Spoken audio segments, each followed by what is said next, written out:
प्रिय मित्रों, जगत के पालनहार भगवान विष्णु, धन की देवी माँ लक्ष्मी जी की असीम कृपा बरसती रहे। पौष मास पुत्रदा एकादशी का व्रत बहुत ही फलदायी है। भगवान युधिष्ठिर श्री कृष्ण से पूछते हैं कि पौष मास की शुक्ल पक्ष की एकादशी का क्या नाम है और इसकी विधि क्या है। तो भगवान श्री कृष्ण उत्तर देते हुए कहते हैं कि पौष मास की एकादशी का नाम पुत्रदा एकादशी है और यह दिलाती है संतान सुख। इससे इस एकादशी के करने से संतान के सुख की प्राप्ति होती है। ओम कृष्णाय वासुदेवाय हरे परमात्मने प्रणतः क्लेशनाशाय गोविंदाय नमो नमः। ओम कृष्णाय वासुदेवाय हरे परमात्मने प्रणतः क्लेशनाशाय नमो नमः। हे युधिष्ठिर, जो सदा एकादशी का व्रत करते हैं वे मुझे अतिशय प्रिय हैं। वे ऐसे संसार के ऐसे लोग मुझे अतिशय प्रिय हैं जो सदा एकादशी का व्रत करते हैं, वे मुझे अतिशय प्रिय हैं। एकादशी व्रत से प्रसन्न होते हैं आप।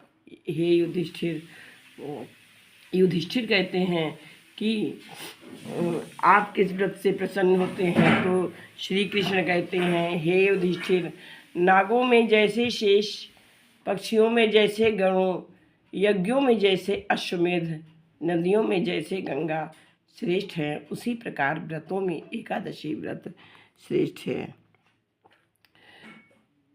हे अर्जुन, गुणों के कार्य रूप सात्विक, राजस और तामस, इन 3 प्रकार के गुण होते हैं।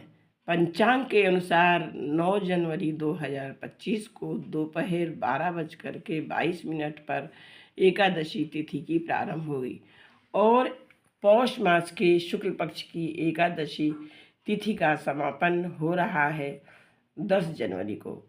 उदया तिथि के अनुसार पौष मास की शुक्ल पक्ष की पुत्रदा एकादशी का व्रत 10 जनवरी को रखा जाएगा। तो इस प्रकार से जो है भगवान श्री कृष्ण युधिष्ठिर से कहते हैं, हे युधिष्ठिर, चर अचर और तीनों लोकों में इससे परे कोई नहीं है। मतलब इस एकादशी से परे, इस एकादशी के समान कोई एकादशी व्रत नहीं है और यह एकादशी व्रत बहुत ही लाभकारी और फलदायी है।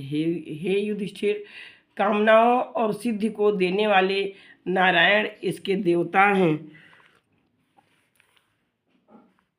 इसका नाम पुत्रदा है। वो इसी तरह से बताते हैं कि हे युधिष्ठिर, यह एकादशी इसी प्रकार से बहुत ही फलदायी है, बहुत ही प्रसिद्ध है। नागों में जैसे शेष, पक्षियों में जैसे गरुड़, यज्ञों में जैसे अश्वमेध, नदियों में जैसे गंगा श्रेष्ठ है, उसी प्रकार व्रतों में है यह पुत्रदा एकादशी व्रत श्रेष्ठ है। यह समस्त पापों को हरने वाली है, सिद्धि और काम को देने वाली है। नारायण इसके देवता हैं।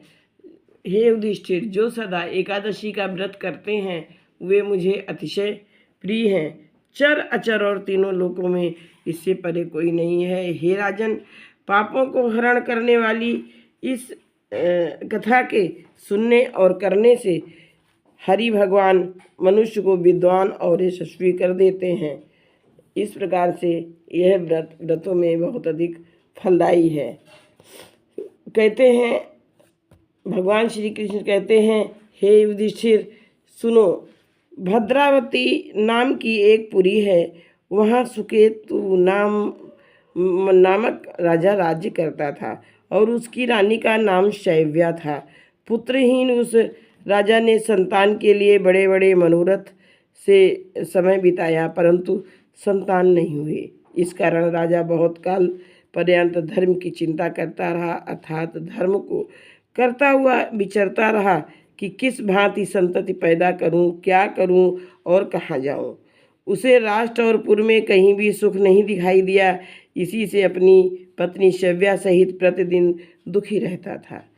रानी और राजा नित्य शोक में निमग्न रहते थे और उसके पितर लोग दिए हुए तर्पित जल को कुछ उष्ण पान करते थे। और राजा के मर जाने पर हमारे वंश में कोई शेष नहीं है जो हमें तर्पण से संतुष्ट करे। उसके पितर इस प्रकार स्मरण करते हुए दुखित हुए। उनके इस दुख के मूल को जानकर राजा भी बहुत दुखी रहता था। बंधु मित्र सुहृद मंत्री राज अश्वपदचर और उस राजा को कुछ भी अच्छे नहीं लगते थे। वह अपने मन में निराश हो गया। पुत्रहीन मनुष्य के जन्म का कुछ भी फल नहीं है, क्योंकि पुत्रहीन का गृह शून्य है, उसका हृदय सदा दुखी रहता है। पुत्र के बिना देव पितर और मनुष्य के ऋण से उऋण होना कभी संभव नहीं। इस कारण संपूर्ण प्रयत्न से मनुष्य पुत्र उत्पन्न करने की चेष्टा में लगा रहे। उनको इस लोक में यश और परलोक में मोक्ष की प्राप्ति होती है, जिनके 100 जन्म के पुण्योदय होते हैं। दीर्घायु आरोग्य लक्ष्मी उनके घर में होती है और पुत्र पौत्र तथा जन होते हैं, क्योंकि पुण्य और विष्णु भक्ति के बिना पुत्र धन और विद्या की प्राप्ति नहीं होती। यह मेरा सिद्धांत है। इसी प्रकार रात दिन चिंता में निमग्न वह दुखी रहता था और कभी सुबह और कभी आधी रात को सोचा करता था। बाद में उसने आत्महत्या करने का विचार किया, फिर भी उससे भी परलोक में दुर्दशा को समझकर उसने ऐसा घृणित कार्य नहीं किया। निसंतान होने से अपने शरीर को क्षीण देख पुनः अपनी बुद्धि से अपनी आत्मा का हित विचारता हुआ राजा घोड़े पर सवार होकर उस घोर वन में गया और पुरोहित आदि किसी को यह मालूम नहीं हुआ। जब मृग और पक्षियों से युक्त उस गंभीर वन को देखते हुए राजा तो उस वन में वृक्ष को देखता हुआ घूमने लगा। वट पीपल बेल खजूर कटहल मौलसिरी तिंद और तल तिलक शाल ताल तमाल सरल हिंगोट अर्जुन लभेरा और बहेरा सल्लूरी करौंदा पाटल खैर शाक और पलाश, इन सब पेड़ों को सुशोभित देख मृग व्याघ्र वराह सिंह वानर और वाल्मीकि से निकले हुए अजगर तथा बच्चों समेत मत वाले जंगली हाथी चमरी गाय कृष्ण मृग श्रृगाल शावक और वन बिलाव सुरही गौ और हथिनियों के झुंड में 4 दंत वाले यूथुप हाथी को आदि राजा ने सभी देखे। उन्हें देख राजा को अपने हाथियों का स्मरण हो आया। शोकाकुल होकर स्वयं भी उनके बीच में विचरने लगा। उन्होंने इसी प्रकार पक्षियों को भी देखकर विह्वल हो वन में घूमते घूमते राजा दोपहर के समय गहन वन को देखा। तब क्षुधा और तृषा से कंठ सूख गया और इधर उधर भटकता हुआ चिंता करने लगा कि मैंने कौन सा ऐसा कर्म किया है जिससे ऐसा दुख मिला। मैंने तो पूजा और यज्ञ से देवताओं को संतुष्ट भी किया है और समयानुसार प्रजा को अपने पुत्र के समान माना है और मिष्ठान तथा दक्षिणा देकर ब्राह्मणों को संतुष्ट किया है। यह सब करने पर मुझे ऐसा दुख क्यों मिला? इस चिंता में डूबा हुआ राजा उदास होकर घोर वन को चला गया। आगे जाकर पुण्य के प्रभाव से कुमुदनी से सुशोभित मान सरोवर के समान एक मनोहर सरोवर देखा, जिसमें बहुत से मगर मछलियाँ और जलचरों सहित खिले हुए कमलों से सुशोभित तथा राजहंस चकोर और चक्रवाक से उदयमान था। सरोवर के समीप राजा जो लक्ष्मीवान तथा ऐश्वर्यवान बहुत से मुनियों के आश्रम के शुभ फल को कहने लगे। उनसे सूचना मिली। राजा का दाहिना नेत्र और दाहिनी भुजा फड़कने लगी। उनमें स्फुरण होने के कारण राजा को शुभ लक्षण जान पड़े और सरोवर के तट पर मुनियों को वेद मंत्र जप करते हुए अश्व से उतरकर राजा उनके सम्मुख खड़े हो गए। फिर व्रत करने वाले मुनियों की पृथक पृथक वंदना कर और हाथ जोड़कर दंडवत प्रणाम करने लगे। राजा बहुत प्रसन्न हुआ और मुनिगण भी प्रसन्न होकर राजा से कहने लगे कि हम तुम्हारे ऊपर प्रसन्न हैं। हे राजन, तुम्हारी जो इच्छा हो उसे कहो। यह सुन राजा कहने लगा, हे मुनियों, आप कौन हैं और आपका क्या नाम है और आप किस लिए यहाँ आए हैं? मुझे यथावत बताइए।